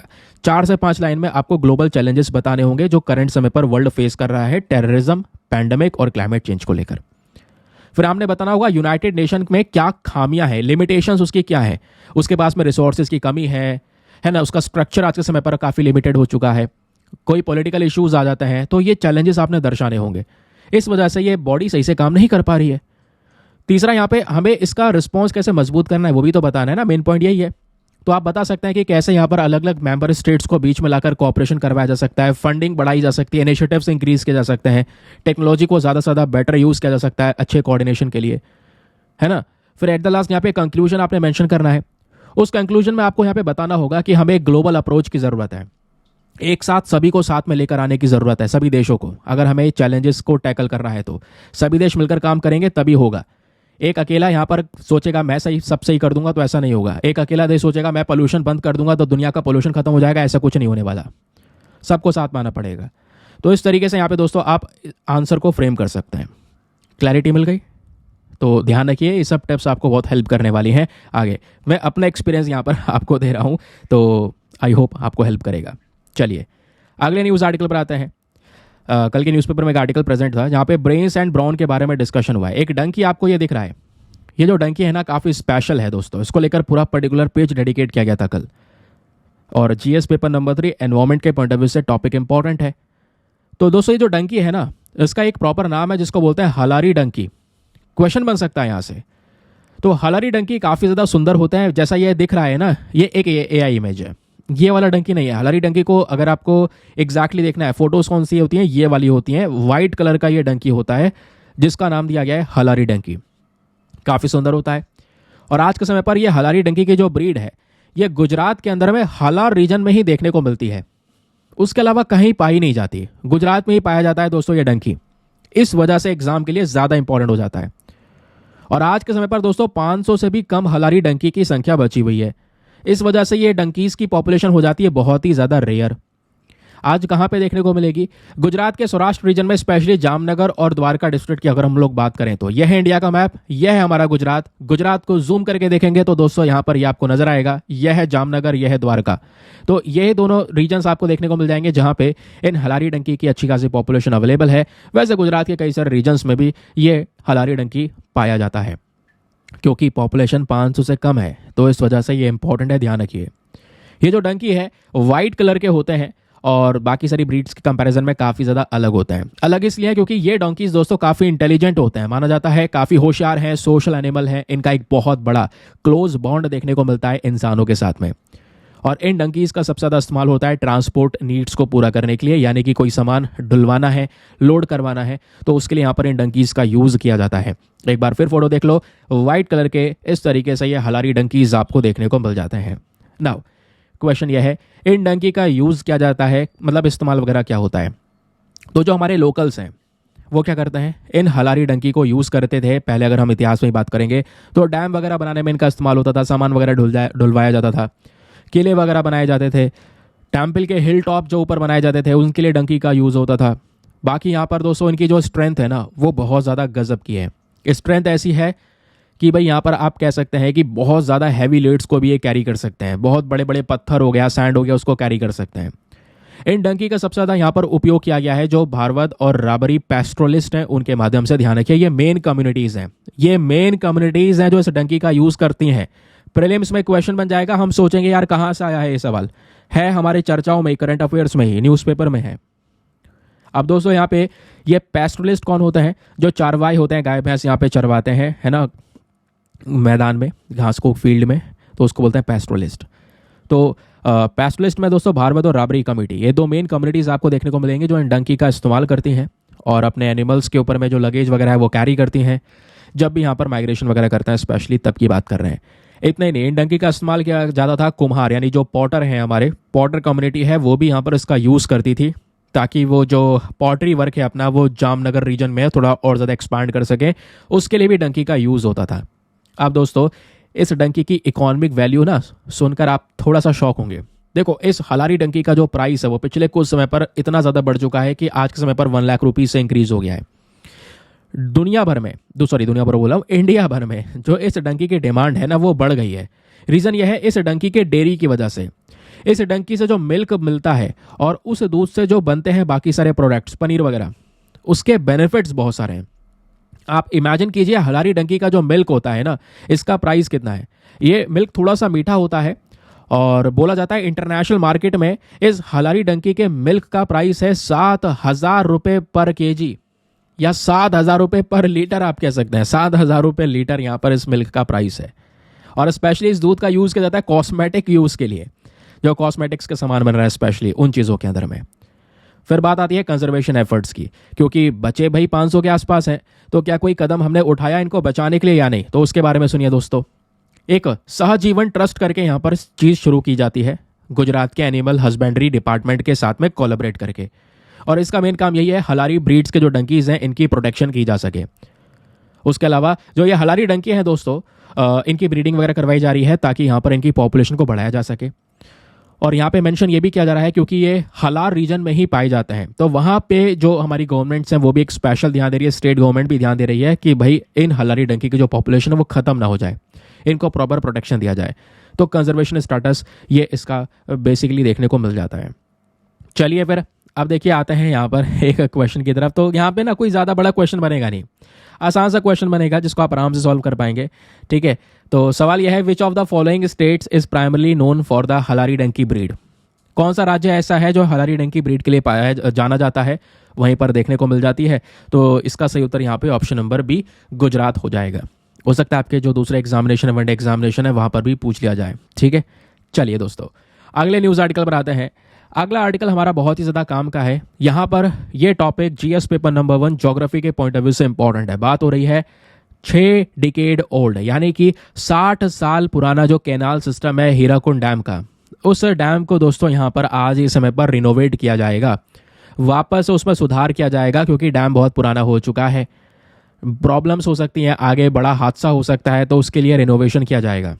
तो जो हमारे ओडिशा की सरकार है उन्होंने 855 करोड़ रुपए एलोकेट कर दिए हैं और ये पैसा खर्चा जाएगा ताकि इस डैम का सुधार किया जा सके, वापस से रिनोवेट किया जा सके। और इस डैम का फ़ायदा हमारे ओडिशा के कई सारे डिस्ट्रिक्ट के किसानों को मिलने वाला है, स्पेशली संबलपुर हो गया, सुबर्णपुर हो गया, बारगढ़ हो गया, बालांगीर डिस्ट्रिक्ट हो गया, यहाँ सभी जगह पे लोगों को फ़ायदा मिलने वाला है।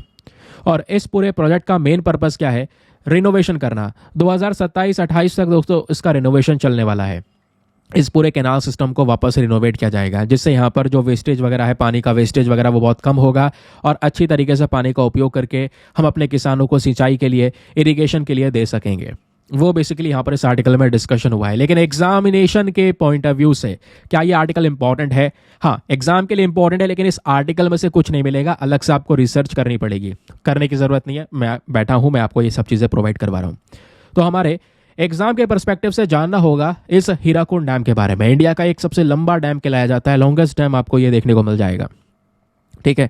और मामला क्या है, जैसे आपको बता चुका हूँ, ओडिशा सरकार ने 855 करोड़ रुपए यहाँ पे अनाउंस कर दिए हैं for the renovation of the 6 decade old canal. 60 साल पुराना जो कैनाल सिस्टम है, इसके रिनोवेशन के लिए यहाँ पर ये सब अनाउंस करा गया है ठीक है, कहाँ पर है ये, आइए लोकेशन देख लेते हैं। यह है हमारा इंडिया का मैप और यह है दोस्तों यहाँ पर ओडिशा। ओडिशा को जूम करके देखेंगे तो इस तरीके से यहाँ पर आपको नजर आएगा। जिन डिस्ट्रिक्ट की हम बात कर रहे हैं वो यह है सुंदरगढ़, बारगढ़, बालांगीर, इन डिस्ट्रिक्ट की बात कर रहे हैं। अभी इसको और जूम कर लेते हैं ताकि आपको और अच्छे से समझ में आए। तो ये ओडिशा है दोस्तों, ये यहाँ पे आती है एक नदी और उसी नदी पर बना है हीराकुंड डैम। ये नदी कौन सी है, नाम ध्यान रखिएगा, वेरी वेरी इंपॉर्टेंट, यह है महानदी। महानदी के बारे में अभी हम काफ़ी डिटेल से पढ़ेंगे भी।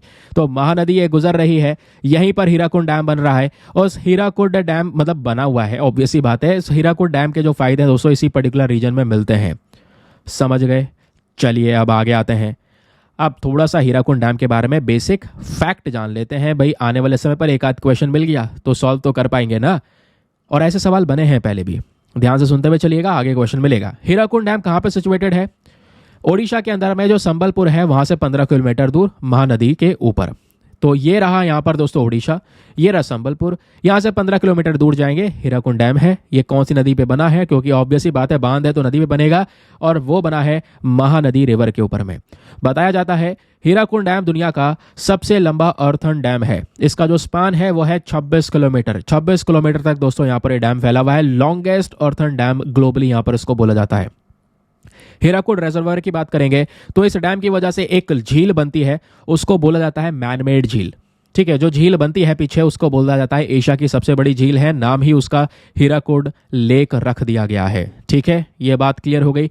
चलिए अब आगे सुनिए दोस्तों, जो ये मेन डैम है इसका वो 4.8 किलोमीटर तक एक्सटेंड हुआ है, फैला हुआ है। फिर वो लेफ्ट साइड में लक्ष्मी दुंगरी को कनेक्ट करता है और राइट साइड में यहाँ पर चंदेली दुंगरी को भी कनेक्ट करता है।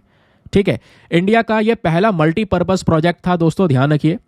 कहने का मतलब है हीराकुंड डैम का इंपॉर्टेंस अगर आप देखेंगे, इसका इतिहास पढ़ेंगे तो देश की आज़ादी के बाद में यहाँ पर इसको बनाया गया। इसका कंस्ट्रक्शन शुरू होता है 1948 में, देश आज़ाद हुआ 1947 में, तो अगले ही साल कंस्ट्रक्शन शुरू कर दिया गया। और शुरू करने के बाद में इसका कंस्ट्रक्शन खत्म हुआ दोस्तों 1953 में, 1953 के अंदर में। इसको डिजाइन क्यों किया गया था, क्यों डैम बनाया गया? डैम इसलिए बनाया गया था क्योंकि जो महानदी बह रही थी दोस्तों, है ना, उस पानी को रेगुलेट करना था, कंट्रोल करना था। क्योंकि डैम के माध्यम से हम यही तो करते हैं, फ्लड्स को रोकना था। तो उस पानी को स्टोर करने के लिए यहाँ पर महानदी रिवर के ऊपर डैम बना दिया गया। इस डैम को जब पूरी तरह से कंप्लीट कर लिया गया तो इसकी जो शुरुआत है, इसकी जो ओपनिंग है वो हमारे प्राइम मिनिस्टर जवाहरलाल नेहरू जी ने की थी 1957 के अंदर में। इरिगेशन की बात करेंगे तो दोस्तों यहाँ पर ये जो डैम है बड़ा साइज का है, महानदी बड़ी साइज की है, महानदी का बहुत बड़ा डेल्टा है, अलग अलग राज्यों में फैला हुआ है। तो दोस्तों यहाँ पर ये जो नदी है ना, ये जो डैम बना, ये कई सारा जो पानी स्टोर करके रखता है और लगभग बोला जा रहा है 4,36,000 हेक्टेयर के ज़मीन को ये इरिगेशन सिंचाई के लिए पानी प्रोवाइड करवाता है। तो इरिगेशन के लिए बहुत ही ज़्यादा इंपॉर्टेंट डैम है दोस्तों। इससे कई सारी जगह पे जो राबी क्रॉप्स हैं, खारिफ क्रॉप्स हैं, है ना, स्पेशली हमारे ओडिशा के बोलांगीर, उसके बाद यहाँ पे सुबारनारपुर, बारगढ़, संबलपुर डिस्ट्रिक्ट के अंदर में जितना भी सिंचाई है वो यहाँ पर सिंचाई के लिए पानी यहीं से आ रहा है। और एक तरफ सिंचाई के लिए पानी देता है ये डैम, दूसरी तरफ इस डैम में जो पानी स्टोर है उससे बिजली बनाई जाती है ना। तो डैम की जो इंस्टॉल्ड कैपेसिटी है वो है 359.8 मेगावाट तक की ये पावर जनरेशन करता है। और क्योंकि बाढ़ का पानी वगैरह स्टोर कर लिया जाता है तो यहाँ पर फ्लड्स वगैरह से बचाता है, क्योंकि बहुत सारे रीजन्स के अंदर में जो फ्लड्स हैं वो आने का डर रहता है इस नदी की वजह से। तो उसकी वजह से यहाँ पे प्रोटेक्शन मिल जाती है, कटक और पुरी वाले रीजन में स्पेशली। ठीक है, क्योंकि ये पानी यहीं पे स्टोर कर लिया जाएगा तो आगे जो फ्लड वाला सिनेरियोज हैं वो यहाँ पर काफ़ी ज़्यादा काउंटर कर लिए जाते हैं।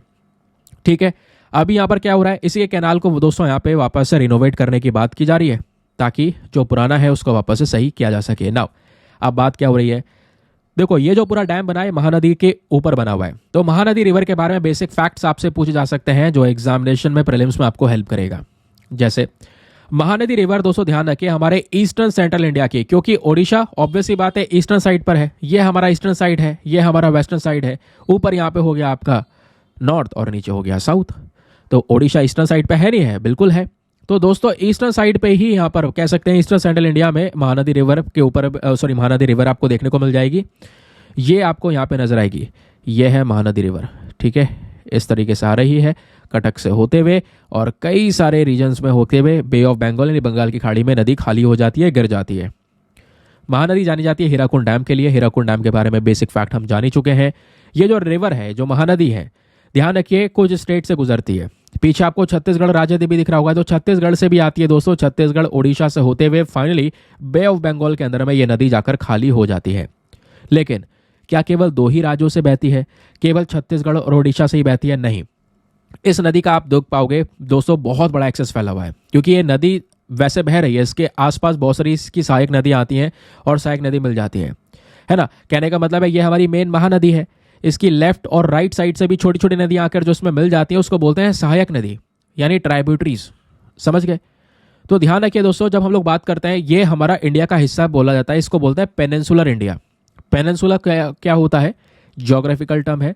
पेनिनसुला बेसिकली वो उस जमीन के हिस्से को बोलते हैं जो 3 जगह से पानी से घिरा हुआ है। ये पानी से घिरा हुआ है, ये घिरा हुआ है, ये घिरा हुआ है। तो भारत का पेनिनसुलर इंडिया वाला हिस्सा ये वाला होगा, सदर्न वाला, है ना। अब दोस्तों पेनिनसुलर इंडिया में बोला जाता है तीसरी सबसे बड़ी नदी है, तीसरी सबसे बड़ी लार्जेस्ट रिवर है ये हमारी महानदी, है ना। इसी वजह से इसको महानदी ही बोल रहे हैं। इससे पहले गोदावरी, कृष्णा भी काफ़ी बड़ी बड़ी नदी मानी जाती है पेनिनसुलर इंडिया में। पेनिनसुलर इंडिया में ये वर्ड यूज़ कर रहा हूँ, ध्यान रखिए। और सबसे बड़ी नदी ओडिशा की है ही ये महानदी। और जैसे मैंने बोला छत्तीसगढ़ और ओडिशा से गुजरती है, लेकिन केवल छत्तीसगढ़ और ओडिशा से नहीं दोस्तों। छत्तीसगढ़, मध्य प्रदेश, ओडिशा, झारखंड, महाराष्ट्र, ये इसका कैचमेंट एरिया है इस नदी का। वेरी वेरी इंपॉर्टेंट, इस बात को ध्यान में रखिएगा, क्वेश्चन आपसे बन सकता है। इस पे जो डैम है वो हीराकुंड डैम बना हुआ है। बाकी इस महानदी को अगर आप अच्छे से देखेंगे तो लेफ्ट साइड से कई सारी नदियां आके इसमें मिलती हैं। कौन कौन सी नदी आके मिलती है? लेफ्ट साइड से आप देख पाएंगे, यानी ऊपर से जो नदी आके मिलती है इसमें सियोनाथ है, मांद है, आईबी है, हसदेव एंड केलो, ये कुछ नदियां हैं जो आके मिलती हैं लेफ्ट साइड से। राइट साइड से जो नदी आके महानदी में मिलती है उसमें है ओंग, पैरी, जोंग, तेलन। ये ट्राइब्यूटरीज के बारे में क्वेश्चन बन जाता है। 2016 में ब्रह्मपुत्र नदी की ट्राइब्यूटरीज के बारे में यूपीएससी ने डायरेक्टली सवाल पूछ लिया था। ठीक है, तो ये यहाँ पे दोस्तों मैंने आपका पूरा कंटेंट रेडी करवा दिया है। अब एग्जाम में क्वेश्चन कैसे बन सकता है, कुछ यहाँ पे क्वेश्चन सॉल्व कर लेते हैं। चलिए, सवाल आपके सामने यहाँ पर यह है कि बताइए विच of the following states does the Mahanadi river flow through. कौन कौन से राज्य से जो महानदी नदी है, ये महानदी रिवर है, ये बहती है? तो पहला मध्य प्रदेश, दूसरा छत्तीसगढ़, तीसरा उड़ीसा, या चौथा तीनों में से, ऑल ऑफ द अबव। बताइए इसका सही उत्तर क्या होना चाहिए? फटाफट इस उत्तर का आंसर लिखिए नीचे कमेंट सेक्शन में। वीडियो पॉज करो और आंसर लिख दो। सरल सा आंसर है दोस्तों, वो है ऑल ऑफ द अबव। ठीक है, तो हमारी महानदी एमपी, छत्तीसगढ़, ओडिशा तीनों जगह से यहाँ पर बहती हुई नजर आती है। इस वजह से वो जो मैप है मैंने आपको वो दिखाया। नाउ एक प्रो क्वेश्चन को सॉल्व कर लेते हैं। एक और क्वेश्चन आपको देखने को मिलेगा, यहाँ पे कुछ डैम के नाम दिए गए हैं। ऐसे ही सवाल बनता है ज्यादातर, जैसे Bhakra Nangal dam, Sardar Sarovar dam, Hirakud dam, Nagarjuna सागर डैम, ये 4 डैम्स के नाम हैं। आपसे पूछा गया इनमें से बताओ कौन कौन से डैम है, इन चारों में से कौन कौन से डैम है जो हमारे ओडिशा में लोकेटेड है। तो इनमें से केवल इकलौता ही है हीराकुंड डैम जो ओडिशा में है। That is why option number B हमारा सही उत्तर हो जाता है। समझ गए? तो क्वेश्चन बन सकते हैं इस तरीके से। ध्यान रखिए, हर एक पैटर्न को याद करते हुए चलिए। अब यहीं से मेंस का क्वेश्चन भी बन सकता है। अब मेंस का क्वेश्चन कैसे बनेगा इसको समझ लेते हैं। देखो, यहां पूछा गया क्वेश्चन ऐसे बन सकता है, discuss the importance of revitalising the canal system of Hirakud dam. Hirakud dam का जो कैनाल सिस्टम है इसको वापस हम रिवाइटलाइज कर रहे हैं, दोबारा से सही कर रहे हैं। इसका इंपॉर्टेंस बताइए एग्रीकल्चरल प्रोडक्टिविटी के लिए और ओडिशा के अंदर रूरल डेवलपमेंट के लिए। और कौन कौन से चैलेंजेस हमको इस प्रोसेस में फेस करने पड़ेंगे वो समझाइए। ठीक है, तो इस तरीके से यहाँ पे क्वेश्चन दिया जा सकता है आपको, इसका आंसर आप लिख सकते हैं। पहले हीराकुंड डैम का इंपॉर्टेंस बताना होगा, इसका कैनाल सिस्टम समझाना होगा। फिर आपको यहाँ पे बेनिफिट्स बताने होंगे, कैसे इरिगेशन कवरेज वगैरह कितने बड़े एरिया में प्रोवाइड करवाता है, एग्रीकल्चर सेक्टर के लिए कितना ज़्यादा इंपॉर्टेंट है ये डैम। फिर इसमें कुछ चैलेंजेस, भाई टेक्निकल इशू है, फंडिंग का इशू है ना, कम्युनिटी को साथ में लेकर आना ये बड़ा एक कंसर्न है। एनवायरमेंटल कंसर्न आपको देखने को मिलेगा, ये चैलेंजेस आप बता सकते हैं। लास्ट में आप यहाँ पर मैंशन कर सकते हैं कुछ अपना कॉम्प्रहेंसिव अप्रोच बता सकते हैं कि भाई हमें एक बहुत डिटेल अप्रोच की ज़रूरत है अगर हमें सही से रिवाइटलाइजेशन करना है, लॉन्ग टर्म बेनिफिट्स के लिए सोचना है। तो ऐसे क्वेश्चन दोस्तों यहाँ पे बनते रहते हैं। तो मैंने आपको दोनों तरीके से बता दिया है। आई होप आपको बढ़िया तरीके से एक शानदार क्लैरिटी मिल चुकी है। चलें फिर आगे आते हैं अपने नेक्स्ट ज़बरदस्त आर्टिकल की तरफ।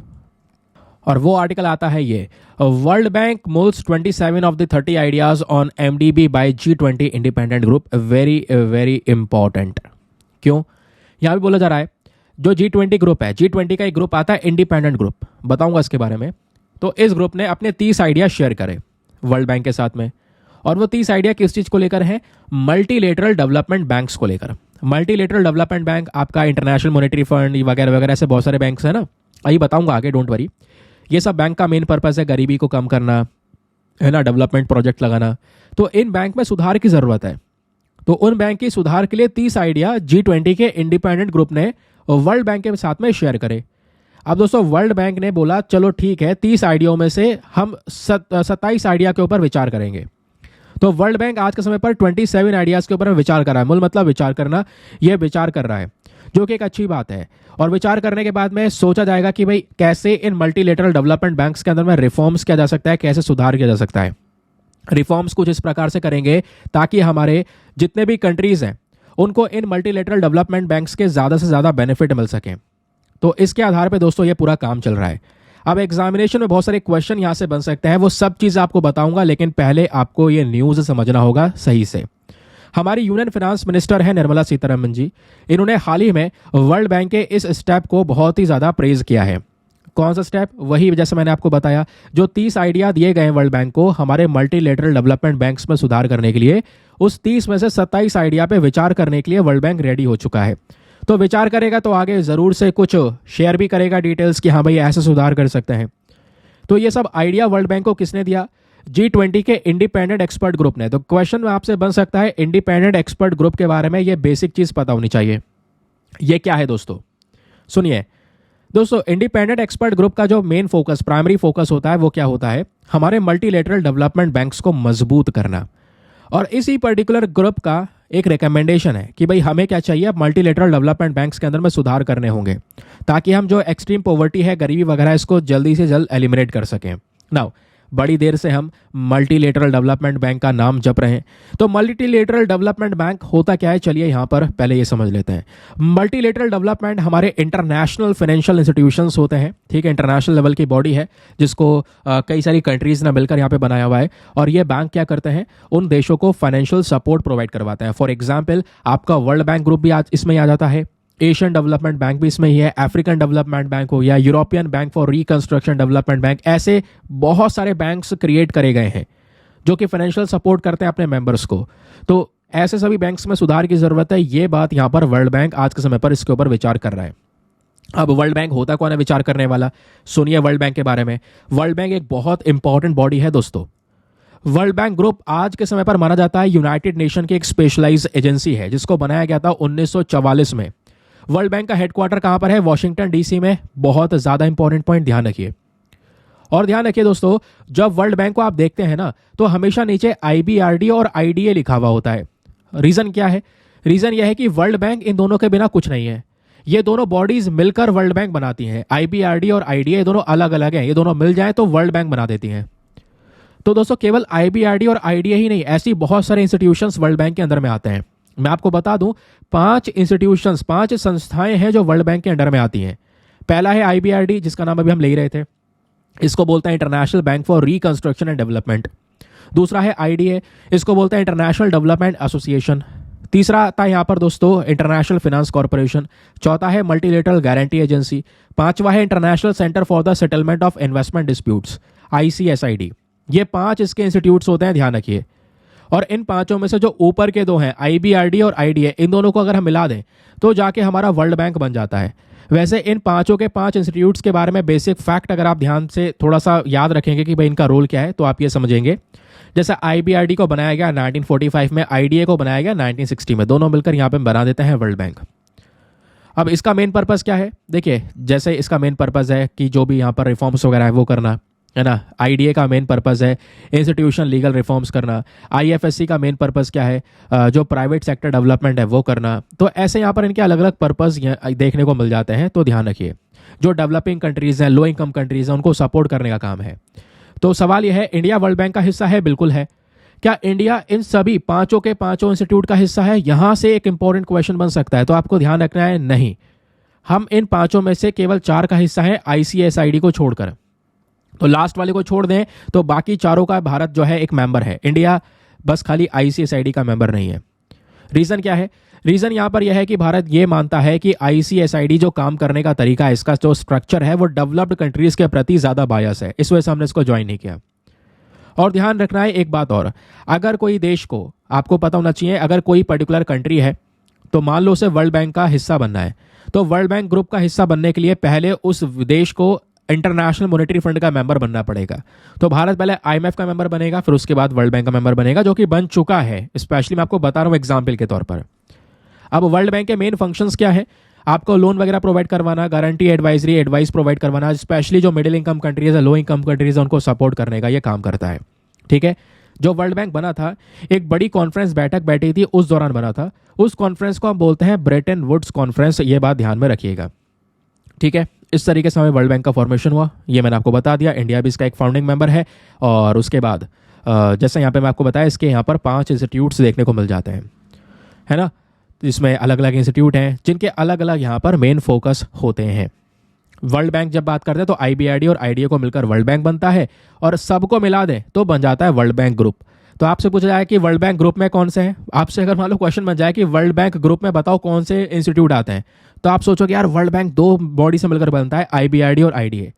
देखिए, वो केवल वर्ल्ड बैंक है। जब कहा जाएगा आपसे ग्रुप, तो ग्रुप में 5 के 5 इंस्टीट्यूट आ जाते हैं, चाहे वो IBRD हो, चाहे वो IDA हो, IFSC हो, मीगा हो या ICSID हो। समझ गए? क्लियर हो गया।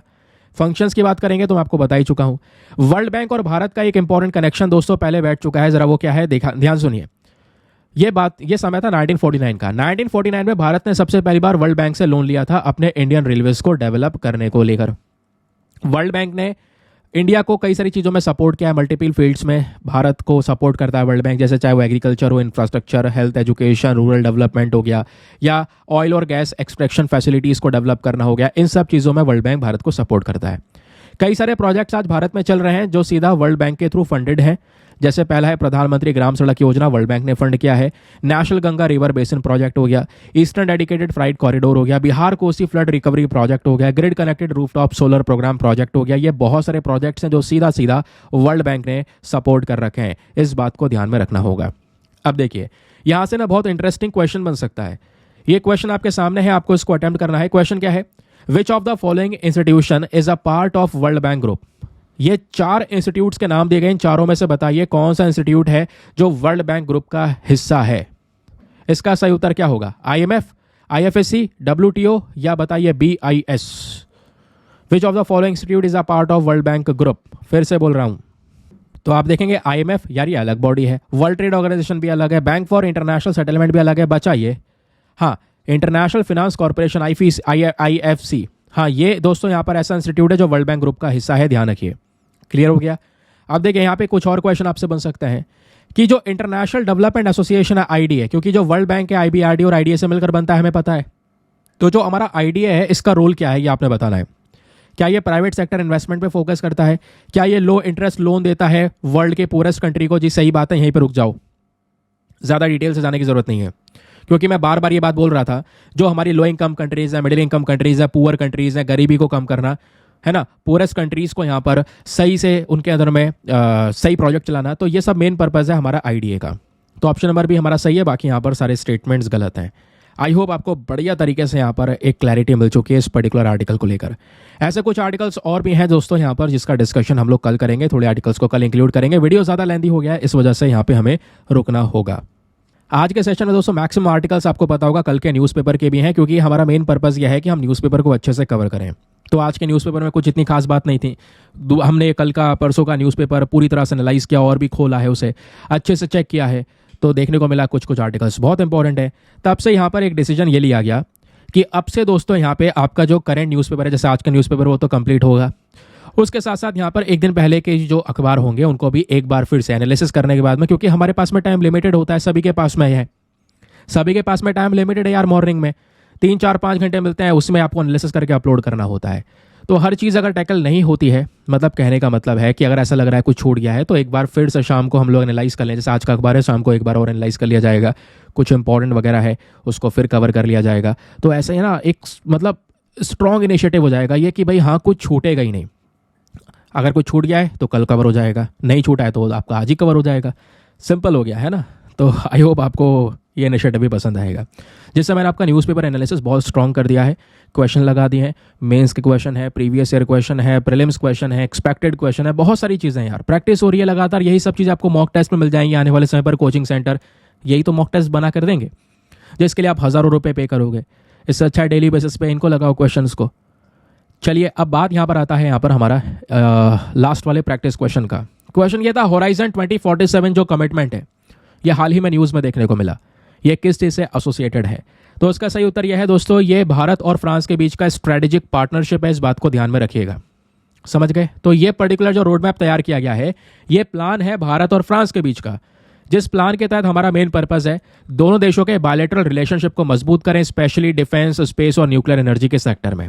इस प्लान को डिजाइन किया गया है, ठीक है, किस चीज के लिए, ये बात यहाँ पे ध्यान में रखना होगा। चलिए आगे आते हैं। फिर लास्ट में आपसे एक प्रीलिम्स का क्वेश्चन पूछा गया था, है ना, कि भाई यहाँ पर जो लेक कीवू है इसको मैप में अच्छे से देख लेना। लेक कीवू कहाँ पर आइए, चलिए पढ़ते हैं इसके बारे में। देखिए हमारे अफ्रीका में, ईस्टर्न अफ्रीका की एक बहुत इंपॉर्टेंट और बड़ी लेक है। ये आप देख पाएंगे, कॉन्गो है, डेमोक्रेटिक रिपब्लिक ऑफ कॉन्गो है, तांजानिया है ना। उसके अलावा यहाँ पे जाम्बिया आपको देखने को मिल जाएगा। तो यहीं पे आपको एक देश देखने को मिलेगा, रवांडा, छोटा सा देश है, मैं यहाँ पे बना देता हूँ, ये रहा रवांडा। रवांडा के नीचे एक और छोटा सा देश देखने को मिल जाएगा जिसका नाम है बुरुंडी। तो रवांडा, बुरुंडी, इधर कॉन्गो है। तो Congo, democratic republic of Congo और Rwanda, democratic republic of Congo और रवांडा, फिर से बोल रहा हूं, ध्यान रखना, डीआरसी और रवांडा, इसके बीच में एक झील आती है जिसको बोलते हैं लेक कीवू। क्वेश्चन बन सकता है कि बताओ भाई लेक कीवू कौन से दो देशों के बीच में है, तो डेमोक्रेटिक रिपब्लिक ऑफ कॉन्गो और रवांडा के बीच में लेक कीवू है।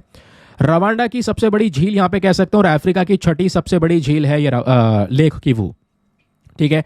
मैप में पर्टिकुलरली देखेंगे तो ये हमारे अफ्रीका का मैप, और यहीं पर युगांडा, रवांडा, बुरुंडी सभी देश प्रेजेंट है। तो यह है डीआरसी और यह है रवांडा, इसके बीच में आता है छोटा सा झील जिसको बोलते हैं लेक कीवू, ठीक है। ये है, ऐसी लोकेशन पढ़े करो यार, एग्जाम में इंपॉर्टेंट है, क्वेश्चन यहाँ पर रिसेंटली काफी चर्चाओं में भी थी। ये जो लेक कीवू है दोस्तों, इसके बारे में बेसिक फैक्ट आपको बता दिए हैं। क्वेश्चन ऐसी बन जाएगा कि बताओ भाई लेक कीवू कौन से दो देशों के बीच में है, युगांडा कीनिया के बीच में, रवांडा डीआरसी के बीच में, तांजानिया मोजाम्बिक के बीच में, बुरुंडी जाम्बिया के बीच में। तो सही उत्तर option number B, Rwanda and democratic republic of Congo के बीच में लेक कीवू प्रेजेंट है। बाकी एक फोटो मैं आपको ये प्रेजेंट कर रहा हूं, इसको आप पढ़ सकते हैं। अफ्रीका के इंपॉर्टेंट लेक्स के बारे में सारा का सारा ये पिक्चर लगा हुआ है, जैसे लेक चैड हो गया, लेक तुर्कैना, लेक क्यो, लेक कीवू जिसके बारे में डिस्कशन कर रहे थे, है ना, लेक विक्टोरिया जिसको लेकर यूपीएससी क्वेश्चन पूछ चुका है। तो अफ्रीका की जितनी भी मेजर लेक्स हैं उन लेक्स का ये पूरा चार्ट है, चाहो तो आप आराम से इसको पढ़ लेना, ये मैंने आपको यहाँ पे प्रोवाइड करवा दिया है। चलिए फिलहाल के लिए करते हैं आज के इस पर्टिकुलर सेशन को समाप्त। मिलते हैं आप लोगों से अगले वीडियो में। आज के लिए bye bye, have a nice day, thank you and Jai Hind.